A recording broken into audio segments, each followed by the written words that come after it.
Sir जी, तानों को कैसे handle करें? जैसे कि परिवार में कोई कहे तो इतना कि कहे कि तुम इतना तो हमारे लिए कर ही सकते हो ना। अगर ताने कलेश का कारण बन जाएं तो क्या एक साधक को उन कलेशों में पड़ना चाहिए, या ताने और कलेशों की वजह से उसके ऊपरी दिखावा कर लेना चाहिए, या कोई अन्य मार्ग भी है? जिन्होंने पूछा उनका क्या नाम है? लिखा है कुछ? नहीं लिखा। महिला है पुरुष है? कुछ नहीं लिखा। चलो कुछ भी मान लो महिला ही मान लो उनका नाम है सुशीला। ठीक है। अब सुशीला जी कहीं चली जा रही हैं, पीछे से कोई बोले अरे ये नीला तो बेवकूफ है, इनको बुरा लगेगा? क्यों नहीं लगेगा? क्यों क्यों नहीं लगेगा बुरा? क्योंकि इन्हें पूरा विश्वास है कि ये नीला नहीं है। पूरा विश्वास है कि ये नीला नहीं है। लेकिन अगर कोई पीछे से बोल दे कि सुशीला बेवकूफ है तो बुरा लग जाता है, क्योंकि आपको विश्वास है कि आप सुशीला हो। आप बात समझ रहे हो कहां को जा रहे हैं? आपको जब पक्का ही पता हो कि सामने वाला जो बोल रहा है उसका कोई संबंध आपसे नहीं है, दूर दूर तक भी, तो आपको बुरा नहीं लगता। आपको बुरा लगता ही तब है जब आपको कहीं ना कहीं ये पता होता है, या कम से कम संदेह होता है कि उसकी बात में थोड़ा बहुत तो सच है। आपको बुरा ये नहीं लगता कि उसने आपको कुछ गलत बोल दिया, आपको बुरा ये लगता है कि जो सच आपने छुपा रखा था उसने वो खोल दिया। मेरी बात, अगर किसी को पूरा भरोसा हो कि उस पर जो इल्जाम लगाया जा रहा है, उस पर जो ताना मारा जा रहा है वो व्यर्थ है, तो उसे बुरा लगेगा ही नहीं। तो वही मुझसे बोलो आचार्य जी आप ये अभी अभी जो रशियन भाषा बोल रहे हैं ये अशुद्ध है, तो मैं क्या करूं? मैं एकदम आहत हो जाऊं, मेरा सीना छलनी हो जाए और मैं आत्महत्या कर लूं यहीं पर अभी, क्योंकि तुमने बोला कि मैं जो रूसी भाषा में इतनी देर से बोल रहा हूं वो भाषा अशुद्ध है? मुझे बुरा क्यों नहीं लगेगा? क्योंकि मुझे भरोसा है कि मैं रूसी नहीं बोल रहा भाई। बल्कि तुम 2-4 बार बोलोगे कि आचार्य जी आपकी रशियन ठीक नहीं है, तो हो सकता है मैं हंसने और लग जाऊं, मनोरंजन हो जाए मेरे लिए। कितना फूहड़ आदमी है, देखो कितनी फालतू की बात बोल रहा है, इसके दिमाग का इलाज कराते हैं। लेकिन अगर मैं बोल रहा हूं यहां पर हिंदी, बीच बीच में संस्कृत,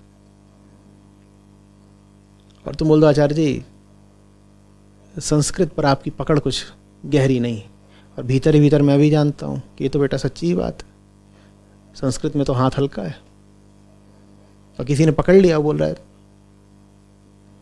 तो मैं बोल रहा हूं ताना इसलिए नहीं बुरा लगता कि ताना मारने वाले ने झूठ बोला है। ताना तभी बुरा लगता है जब हमें पता होता है कि हमने कोई सच है जिसे छुपा रखा है, उसने अभी अभी उसे खोला है। आप कुछ ऐसा रखो ही नहीं ना जो छुपाने वाली बात है। कमजोरियां भी हैं अपनी, तो उनको एकदम उद्घाटित करके रखो, कोई क्या ताना मारेगा। ताना मारने वाला तो इंतजार कर रहा होता है आपकी भीतर की ग्लानि का, कमजोरी का नहीं। कमजोरियां सब में होती हैं, कमजोरी में और ग्लानि भाव में अंतर होता है। कमजोरी को जब तुम अपनी आत्मा से जोड़ देते हो तो वो ग्लानि भाव बन जाता है।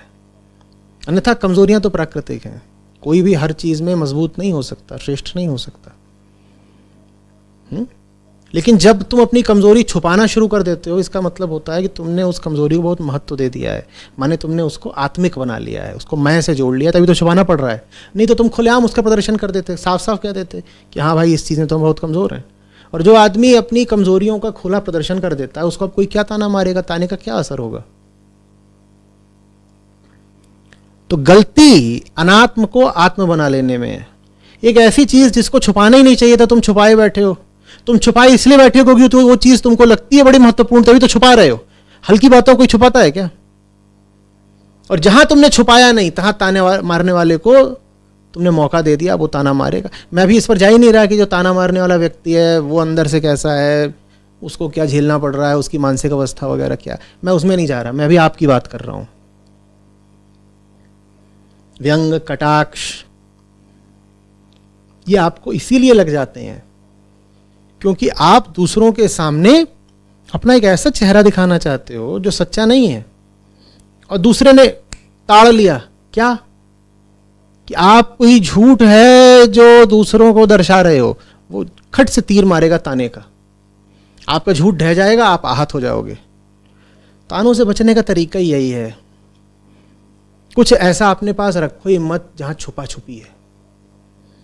इतने बेहतर हो जाओ कि छुपाने के लिए कम से कम रहे, और बेहतर होने के बाद भी जो कमजोरियां बची रहे उनको उद्घाटित रखो, प्रकट रखो, सबको पता हो कि यहां पर आपकी फलानी कमजोरी है। कोई राज नहीं, कोई गुप्त क्षेत्र नहीं, कोई व्यर्थ गोपनीयता नहीं, कोई फुसफुसाहट नहीं, जो है धड़ल्ले से खुलेआम है, डंके की चोट पर है। अब कोई क्या ताना मारेगा, क्या ताना मारेगा? किसी भी चीज को लेकर के अपने भीतर हीनता का भाव मत रखो, क्योंकि बाहर की दुनिया में बहुत सारी चीजें होती हैं जो हीन होती हैं, आत्मा नहीं हीन हो जाती है उनके कारण, तो हीन भाव रखने की कोई जरूरत नहीं है।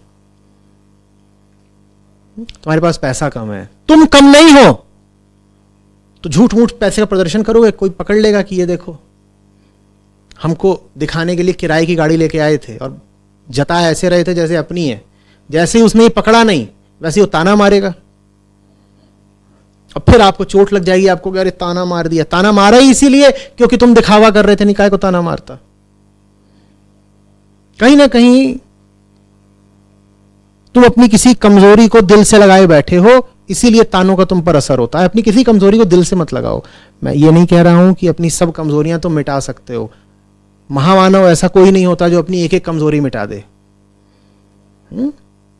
प्रकृतिगत हो तुम, गुण दोष तो कुछ रहेंगे ही, उनको बहुत महत्वपूर्ण मत बना लो। कुछ भी इतना महत्वपूर्ण नहीं होता कि वो तुम्हारी अस्मिता का आईना बन जाए, कि वो तुम्हारी पहचान का पर्याय बन जाए और तुम उसको दबाते छुपाते लुकाते फिरो। जैसे हो, जो हो, सामने हो। क्या ताना मारोगे यार, मार लो। क्या ताना क्या है उसमें, समझ में आ रही बात? ये मेरी बात उन सब लोगों से है जो व्यंग बाणों से जल्दी आहत होते हैं, सबके लिए। फलाने ने व्यंग मार दिया, ऐसा हो गया, वैसा हो गया। पहली बात तो अगर एकदम खुला जीवन जियोगे, एक अस्तित्वगत नग्नता रहेगी अगर तुम में, तो ताना मारने वालों को मौका बहुत कम दोगे, लाभ बहुत कम दोगे ताना मारने पर। और दूसरी बात, अगर वो फिर भी अपनी बेवकूफ़ी में छीटाकशी करते ही हैं तो तुम पर असर बहुत कम होगा। जो जितना ज्यादा दूसरों की नज़रों में अपनी एक झूठी छवि बनाकर रखना चाहता है, उस पर तानों का उतना ज्यादा असर होता है। तानों से अगर बचाव करना है तो सबसे अच्छा तरीका है कि दूसरों की नज़रों में अपनी छवि की परवाह करना छोड़ो, अपनी एक सहज छवि बनने दो, क्योंकि लोग तो छवि बनाएंगे ही।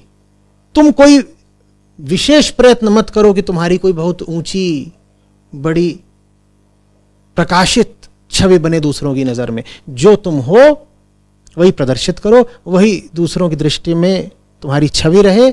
उसके बाद तुम्हारे पास छुपाने के लिए कुछ नहीं रहेगा और दूसरों के पास ताना मारने के लिए कुछ नहीं रहेगा।